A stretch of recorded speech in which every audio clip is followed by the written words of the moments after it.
Good morning students. So now today's our topic is advantages and disadvantages of composite system. हम लोग आज discuss करेंगे कि composite system के एडवांटेजेस एंड डिसएडवांटेजेस कौन से हैं. अब हमने लास्ट लेक्चर में देखा था कि ट्रैक इलेक्ट्रिफिकेशन के लिए सिस्टम्स यूज़ होती थी. टोटल 3 टाइप की थी सिस्टम ट्रैक इलेक्ट्रिफिकेशन के लिए. फर्स्ट वन था डीसी सिस्टम, सेकंड वन था AC system and third one था कंपोजिट सिस्टम. जो एसी सिस्टम था उसमें भी हमने कैटेगराइज करे थे टोटल 2 पार्ट. फर्स्ट वन था single phase low frequency AC system, दूसरा था single phase high frequency AC system and जो दूसरा था वो था 3 फेज एसी सिस्टम. यानी कि 2 सिंगल फेज के थे एंड तीसरा था वो था 3 फेज एसी सिस्टम, जिसमें हम सिस्टम को लो फ्रीक्वेंसी पर ही काम करवाते थे. थर्ड वन था कंपोजिट सिस्टम. तो जो कंपोजिट सिस्टम था उसके अंदर टोटल 2 टाइप्स थे. फर्स्ट वन था Kando system and second one था AC to DC system. Okay, अब जो कंपोजिट सिस्टम है उसमें हम क्या करते थे, जो ट्रैक इलेक्ट्रिफिकेशन है उसके लिए सिंगल फेज एसी का यूज़ करते थे एंड कितना वोल्टेज था उसका 25 किलो वोल्ट, यानी कि 25 kilo volt single phase AC voltage. Frequency जो थी वो नॉर्मल ही थी एंड वो जो ये जो सप्लाई था वो ओवरहेड डिस्ट्रीब्यूशन को हम फैड करते थे. ओके, हमने देख लिया था आगे कि कंपोजिट सिस्टम क्या है. तो वोल्टेज कितना था 25 kV single phase AC and frequency भी कितनी थी, नॉर्मल फ्रीक्वेंसी थी. अब जो कंपोजिट सिस्टम है उसमें मेन क्या होता है कि जो सिंगल फेज एसी होता है उसमें से उसको डीसी में कन्वर्ट किया जाता है. यानी जो 25 kV जो है वो हाई वोल्टेज है. तो क्या होगा कि जो एसी का लोकोमोटिव है उसके साथ हम ट्रांसफार्मर कनेक्ट करते थे. ट्रांसफार्मर क्या करता था, ये जो वोल्टेज था 25 kV का उसको स्टेप डाउन करते थे. ओके, ये उसको स्टेप डाउन करने के बाद जो वोल्टेज था उसको आगे रेक्टिफिकेशन के लिए भेज देते थे. तो एक रेक्टिफाइंग यूनिट था वो क्या करता था, ये जो एसी था उसको बाद में डीसी में कन्वर्ट करता था. एंड ये जो मिस ट्रैक इलेक्ट्रिफिकेशन की ये जो मेथड है वो इंडिया में मोस्टली यूज़ होती है.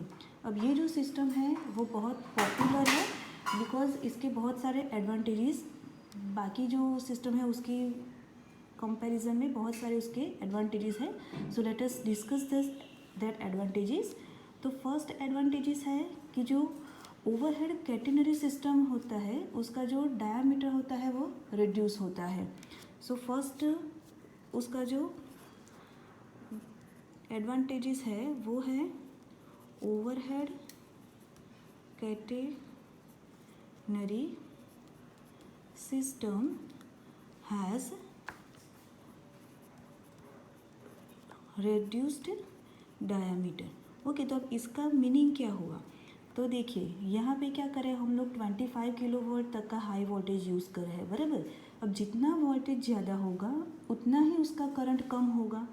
जितना करंट कम होता है तो उसकी वजह से जो क्रॉस सेक्शनल एरिया होगा लाइन का वो कम होगा एंड जैसे ही क्रॉस सेक्शनल एरिया लाइन का कम होगा तो उसकी वजह से जो सपोर्टिंग स्ट्रक्चर होगा उसको सपोर्ट करने के लिए उसकी साइज़ है वो कम होगी एंड उसकी वजह से क्या होगा, जो फाउंडेशन है वो सिंपल एंड लाइट वेट मिलेगा.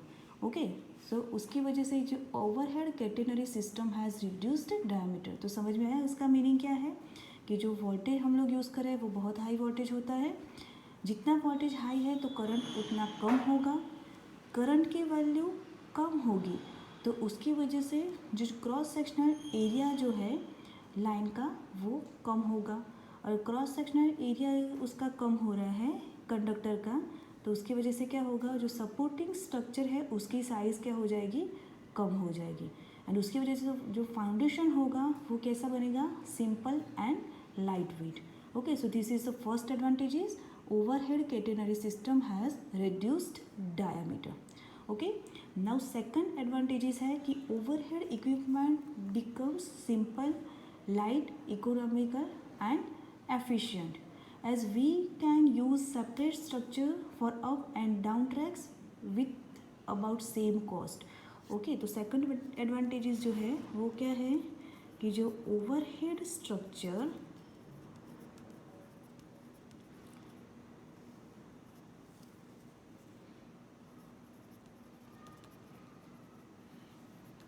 equipment becomes simple, light, economical and efficient. Okay, because यहाँ पे जो अप एंड डाउन ट्रैक्स हैं उसके लिए हम लोग सेपरेट स्ट्रक्चर बना सकते हैं एंड उसकी वजह से जो ओवरहेड इक्विपमेंट्स होंगे वो कैसे होंगे, सिंपल होंगे, लाइट वेट होंगे, इकोनॉमिकल होंगे एंड उसकी एफिशिएंसी भी बहुत अच्छी मिलेगी. नाउ सेकंड मेन जो डिसएडवांटेजेस है वो है savings in substation. Okay, savings in substation. तब सब कंपोजिट सिस्टम का यूज़ करके हमें सब स्टेशन में सेविंग्स कैसे मिल सकते हैं. ओके, तो फर्स्ट उसका पॉइंट जो है वो है कि spacing between two sub station is more as compare to that for DC. Okay, तो जब हम यहाँ पे 25 kV AC single phase AC दे रहे हैं तो उसकी वजह से जो स्पेसिंग होगी वो हमें करीबन 50 to 80 किलोमीटर जितनी मिलेगी. ओके, तो स्पेसिंग कितनी मिलेगी, यहाँ पे हम AC यूज़ कर रहे हैं तो उसकी वजह से जो दो सब स्टेशन होते हैं उसके बीच में स्पेसिंग 50 to 80 किलोमीटर तक की मिलती है.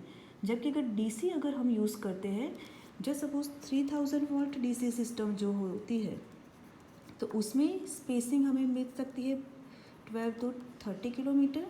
जबकि अगर हम 1500 वोल्ट DC अगर सिस्टम यूज़ करते हैं तो उसके लिए हम लोगों को 5 to 12 किलोमीटर तक का स्पेसिंग मिल सकता है. ओके, बट यहाँ पे हम लोग क्या कर रहे हैं, single phase 25 kV AC use कर रहे हैं तो उसकी वजह से हमें स्पेसिंग जो है वो बहुत ज़्यादा मिल रहा है, यानी 50 to 80 किलोमीटर तक का हमें स्पेसिंग मिलता है. तो उसकी वजह से क्या होगा कि जो सब स्टेशन की कॉस्ट होती है वो कम हो जाएगी. स्पेसिंग ज़्यादा मिल रही है तो उसकी वजह से number of sub station will decrease, यानी कि सब स्टेशन कम हो जाएंगे तो उसकी वजह से सब स्टेशन की कॉस्ट कम हो जाएगी एंड सब स्टेशन को सेटअप करने के लिए जो इक्विपमेंट्स जो चाहिए होंगे वो भी कम हो जाएंगे.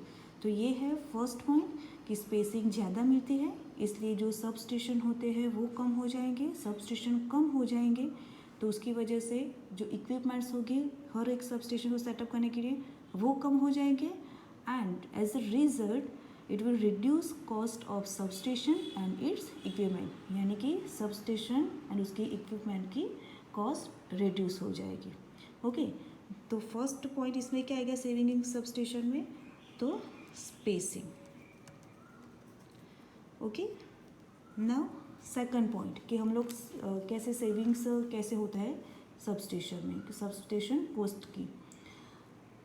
अब जो AC सिस्टम होता है, ओके, तो लार्ज स्पेसिंग मिल रही है हमें AC सिस्टम में एंड उसकी वजह से क्या होगा कि जो फ्लेक्सिबिलिटी है साइट को चूज़ करने की एंड जो लोकेशन उसका है वो ढूंढने में हमें फ्लेक्सिबिलिटी मिलती है. ओके, यानी कि large spacing in AC systems also offers load of flexibility in selecting the site and location of site. Okay, तो अगर यहाँ पे हम लोग AC सिस्टम है उसको सेटअप करना है तो उसकी वजह से क्या होगा कि हमें साइट चूज़ करने में एंड उसका लोकेशन ढूंढने में बहुत आसानी रहती है, फ्लेक्सिबिलिटी मिलती है. ओके, तो सेकंड थिंग क्या आएगा, so selection and location of site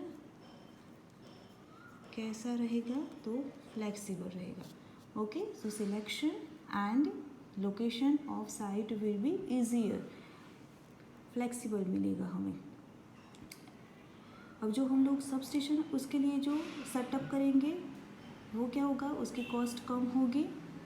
जो लैंड जो है मीन्स इसकी ये जो सेकंड पॉइंट हमने लिखा है कि selection and location of site is will be flexible, तो उसमें दूसरा एडवांटेजेस क्या मिल सकता है हमें कि अगर कोई लैंड की कॉस्ट ज़्यादा है तो हम ऐसे लैंड भी ढूंढ सकते हैं कि जिसकी कॉस्ट कम हो.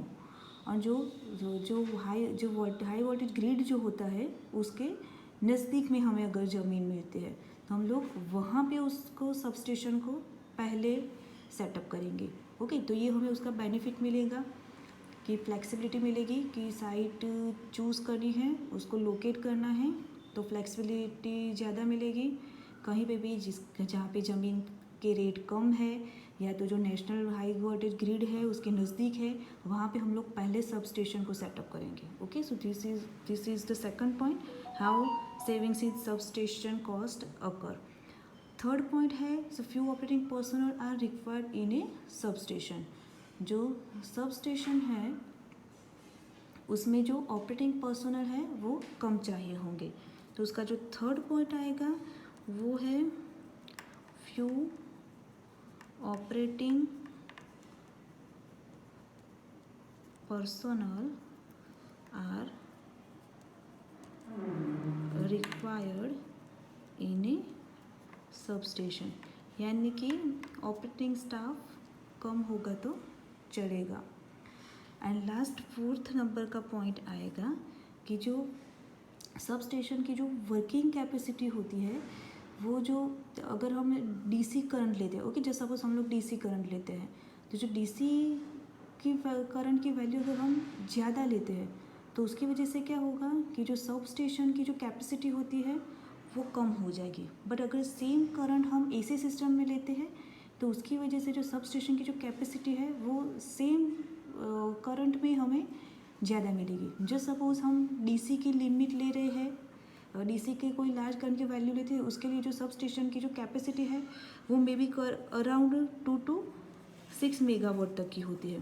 But same for the AC system हमें 10 मेगावाट टू 15 मेगावाट की वैल्यू मिल सकती है। यानी कि enlarge working capacities of sub station की जो सब स्टेशन की जो कैपेसिटी है वो ज़्यादा मिलती है। Okay, so these are the advantages of the composite system. Now let us discuss one more advantages, that is high value of coefficient of adhesion.